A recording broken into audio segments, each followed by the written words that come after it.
MoSCoW is flexible prioritization method which could be used in any level of your organization, portfolio, program, team, anywhere. And this method has nothing to do with the capital of Russia actually. It's abbreviation. It's abbreviation from 4 priorities, from the titles of 4 priorities. Okay, let's go to our mirror. Let's make a rectangle. First one will be big, one smallest, and one medium. For now, we just copy it.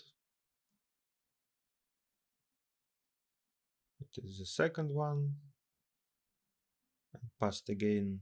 Now we have 3, and we need last. So we have 4 boards. The big rectangles are our boards for backlog items, the medium used for our agreements, and the small ones used for titles. The main thing about agreements, we should define it with as many stakeholders as you can. Okay, let's add some color. First one will be, for example, blue. The second one, let's use green. Third one, orange. And the last one, red. I'm not sure it's actually green, but looks like. So about abbreviation MoSCoW. First priority which we have is must have, so it's M from our abbreviation.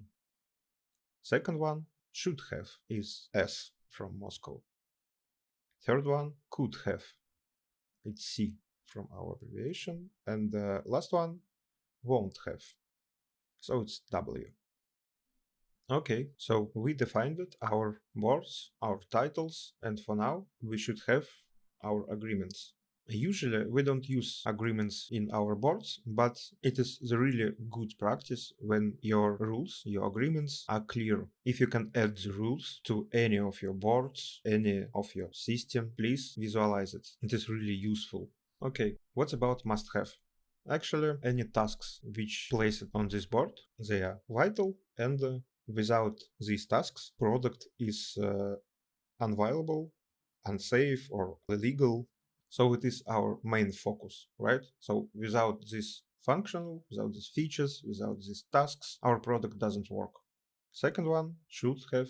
These tasks are very important, but not vital. Without these tasks, our product is still viable. Or, for example, we can have here the tasks which temporarily blocked or waiting for someone's approval, for example, but they are all still important. Okay, let's go to could have. The tasks on this board are wanted or desirable, but less important. Also, it could be potentially loved, but still uncountable. For example, we can count the business effect. So the last board is won't have. Tasks here, for example, have lost or not yet acquired relevance. For example, potential benefits are discussed by stakeholders, so we still have no approval for it. And actually any tasks which should be done somewhere but not today. So basically, this is our system. You have your backlog and you have tasks in your backlog, some items which you can place in these 4 boards. And one more thing, we have a good practice for this method, and it is really my advice to you actually. Please visualize your priorities balance. How it looks like? For example, just draw a pie chart with 3 of your priorities. Must have, should have, and could have. And with assigned values. For now, for must have, let's use 60%, for should have 20%, and for could have 20% too. You can add here a won't have priority, but if you have tasks assigned to won't have priority, it means that you won't do it, right? So it is still up to you, of course, but I never added here. Let's name it priorities balance. And why I'm advising to visualize it? Because this pie chart is your capacity allocation, and you can agree it with your stakeholders that in any iteration you will use this allocation. So 60% of your capacity you will spend to must have priority, 20% to could have, and 20% for should have, for example. And one more tip, I drew this from scratch, but actually you can use the template from Mira. So you can just use the template from Mira for MoSCoW prioritization method and just a default pie chart by Mira too. So it's quite simple. I drew it just for make it clear, just for show you the logic of this method.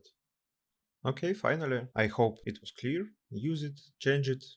It is a good and quite popular method. It could help you. And I should say, please subscribe to my channel and keep safe. See you.